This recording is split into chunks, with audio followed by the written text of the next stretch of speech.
नमस्कार, मेरा नाम है जयंती झा और आप देख रहे हैं दी कंटाप। प्रयागराज में 29 जनवरी को जब मौनी अमावस्या के दिन भगदड़ मची थी दोस्तों, तो तब भी प्रशासन आंकड़े स्वीकार करने से कतरा रहा था। 30 लोग मारे गए हैं, ये स्वीकार करने में प्रशासन के कलेजे पर सांप लौट रहे थे। सोचिए उन लोगों की क्या हालत हुई होगी जो ऑफिस दर ऑफिस भटक रहे थे अपने परिजन का डेथ सर्टिफिकेट लेने के लिए। और उसके ठीक 15 दिन बाद नई दिल्ली में रेलवे स्टेशन पर एक इतना बड़ा हादसा हो जाता है जिसमें 18 लोग मर जाते हैं। यह हादसा क्यों हुआ? क्योंकि जो लोग थे वो महाकुंभ जाना चाहते थे, प्रयागराज जाना चाहते थे, जिसकी वजह से भगदड़ मचती है। 18 लोग मारे जाते हैं, 25 लोग घायल हो जाते हैं। दोस्तों, ये बेमौत मौत थी क्योंकि इसका अंदेशा ना किसी ने लगाया था, ना किसी को ये मालूम था कि भगदड़ अचानक मच जाएगी और अचानक से ये सारी चीजें हो जाएगी। क्योंकि लोग विश्वास करते हैं प्रशासन की व्यवस्था पर, लोग विश्वास करते हैं सरकार पर, सरकारी सिस्टम पर, लेकिन उनका विश्वास बार बार यही सरकार तोड़ती है। अब दोस्तों, एक तरफ जहां प्रयागराज से लेकर दिल्ली तक त्राहिमाम मचा हुआ है, तो वहीं स्क्रीन पर आप जरा एक हंसी को निहारिए। योगी आदित्यनाथ जी की मुस्कुराहट को देखिए आप। ये मुस्कुराहट आपको निर्लज्ज दिखाई नहीं पड़ती? सोचिए, प्रयागराज से लेकर दिल्ली तक तकरीबन 50 से ऊपर लोगों की मौत हो चुकी है। सरकारी आंकड़े ही बता रही हूं। अगर नॉर्मल आंकड़ों पे जाए, जो लोगों ने देखा है उसके हिसाब से देखा जाए, तो यह आंकड़ा और ज्यादा बढ़ सकता है दोस्तों। लेकिन हैरानी होती है इस बात पर कि उत्तर प्रदेश के मुख्यमंत्री होने के नाते योगी आदित्यनाथ जी को इन व्यवस्थाओं पर कहीं ना कहीं शर्मिंदगी जाहिर करनी चाहिए, इनको शर्मिंदा होना चाहिए, इनको माफी मांगनी चाहिए। और ये क्या कह रहे हैं?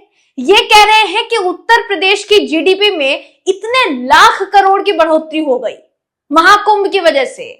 60 करोड़ की संख्या पहुंचने वाली है स्नान करने के लिए। ये गर्व से बता रहे हैं दोस्तों। मैं बिना देर के सबसे पहले आपको ये वीडियो दिखाना चाहूंगी, योगी आदित्यनाथ जी ने क्या कहा है, उसके बाद इनका ट्वीट पढ़कर आपको बताते हैं। वीडियो देखिए। पूछना चाहूंगा कि कोई निवेश आज के दिन पे ऐसा है क्या जहां पे आप जो मूल पूंजी लगाएंगे वो मूल पूंजी के साथ साथ उतना अतिरिक्त प्रॉफिट कमा करके वह आपको, यानी वो प्रोजेक्ट मात्र 21 दिन में उतना पैसा कमा ले।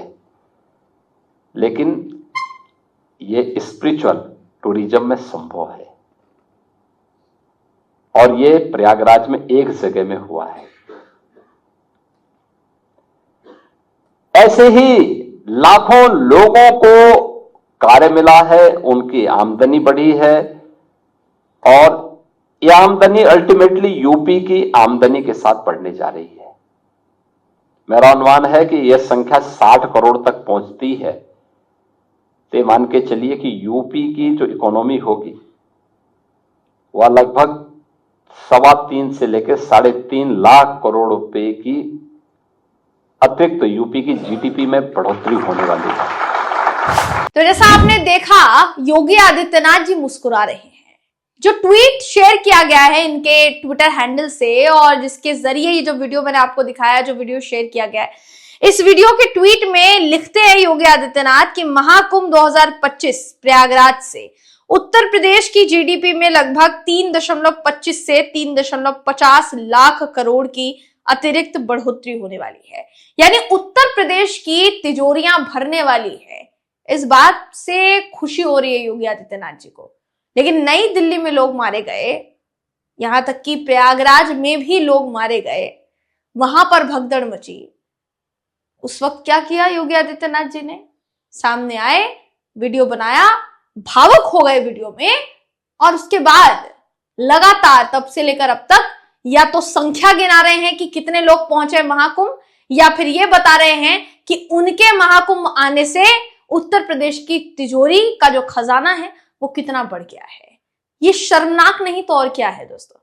ये बात आपकी जानकारी में होगी कि 15 दिन बाद, ठीक 15 दिन बाद 15 फरवरी की रात को तकरीबन 9:30 बजे नई दिल्ली रेलवे स्टेशन पर अचानक से भगदड़ मच गई।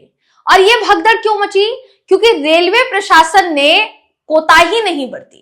रेलवे प्रशासन जो है दोस्तों लगातार ऐसी चीजों को नजरअंदाज करता रहा, जो अव्यवस्था है उसको नजरअंदाज करता रहा, लोगों की बढ़ती संख्या को नजरअंदाज करता रहा, और अंत में हुआ ये कि एक प्लेटफॉर्म से दूसरे प्लेटफॉर्म भगाया गया, दूसरे प्लेटफॉर्म से तीसरे प्लेटफॉर्म भगाया गया, तीसरे से चौथे प्लेटफॉर्म भगाया गया, और 5-7 मिनट के अंतराल पर इस कदर भगदड़ मच गई कि लोगों ने बेमौत अपनी जान गंवा दी। किसको पता था कि ट्रेन पकड़नी है और उससे पहले ही स्वर्ग चले जाएंगे वो? किसको पता था? देखिए, ये जरूरी नहीं है कि आप महाकुंभ जाकर स्नान करेंगे तो ही आपको पुण्य प्राप्त होगा। ये जरूरी नहीं है कि महाकुंभ जाएंगे तो ही आपके पाप धुलेंगे। अच्छे कर्म करेंगे तो पाप धोने की जरूरत नहीं पड़ेगी ना। और सबसे बड़ी बात यह है कि जिस प्रशासन, जिस सरकार के बलबूते पर आप इतना बड़ा रिस्क ले रहे हैं खुद के साथ, अपने परिवार के साथ, और जा रहे हैं महाकुंभ नहाने के लिए, वो किस स्थिति में आप पहुंचेंगे इसको भी तो जरा देखने की कोशिश कीजिए। क्या सरकार ने उस कदर इंतजाम किए हैं जिस इंतजाम पर भरोसा करके आप महाकुंभ निकल रहे हैं? सवाल ये उठता है। दोस्तों, फिलहाल के लिए अभी जो स्थिति बनी हुई है महाकुंभ को लेकर वो बहुत ही ज्यादा पेचीदा हो चुकी है, क्योंकि सोचिए कि रविवार का दिन था, रविवार के दिन भी लोगों की संख्या कम नहीं हुई, जगह जगह जाम लगा रहा।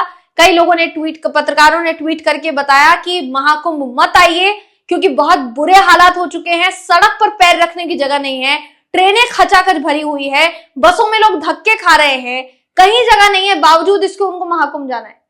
ट्रेनों में जो एक्स्ट्रा ट्रेनें चलाई गई हैं, उन ट्रेनों में भी लोग खचाखच भर के टॉयलेट के ऊपर छतों पर बैठकर जा रहे हैं, लेकिन उनका कहना है हम तो महाकुंभ जाएंगे, चाहे हमें किसी भी हालात में जाना पड़े। ये जो क्यूरियोसिटी क्रिएट की गई है, जो उत्सुकता क्रिएट की गई है, ये किसने की है? सरकार नहीं तो कौन?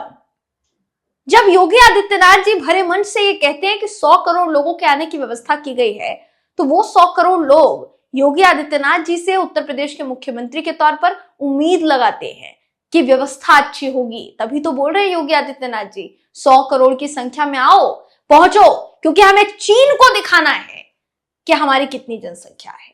हमें चीन को दिखाना है कि हमारे देश में इतने हिंदू हैं कि अकेले एक जगह खड़े हो जाए तो चीन का मुकाबला चुटकियों में कर लेंगे। और वो भी मानते हुए चलते चले गए प्रयागराज। आज हालात क्या है वो जरा आप देख ही रहे हैं। आरपीएफ जिम्मेदारी लेने के लिए तैयार नहीं है, रेलवे प्रशासन जिम्मेदारी लेने के लिए तैयार नहीं है, रेल मंत्री जिम्मेदारी लेने के लिए तैयार नहीं है, हमारे देश के प्रधानमंत्री जी तो जिम्मेदारी लेते ही नहीं है। कुल मिलाकर जिम्मेदारी लेने वाला है कौन? छोटे छोटे बच्चे मारे गए हैं, छोटे छोटे बच्चे। 3 बच्चों की मौत बताई जा रही है। नई दिल्ली रेलवे स्टेशन पर जो हादसा हुआ है उसमें 3 बच्चों की मौत बताई जा रही है, महिलाएं मारी गई हैं। वो स्थिति क्या अंदर से आपका कलेजा चीर कर नहीं रख देती क्या? ये स्थिति देखने के बावजूद भी आपने व्यवस्थाओं में सुधार नहीं किया, लेकिन आप अपनी पीठ थपथपा रहे कि उत्तर प्रदेश का खजाना लाखों लाख रुपए बढ़ गया है। इसको पीठ थपथपाना कहेंगे? इसको गौरव की बात कहा जाएगा क्या?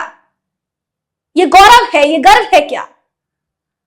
आपके अपने देश में व्यवस्थाएं इतनी चरमराई हुई है, सिस्टम इतना चरमराया हुआ है कि हर ओर सिर्फ और सिर्फ जनता को पीसने का काम किया जाता है।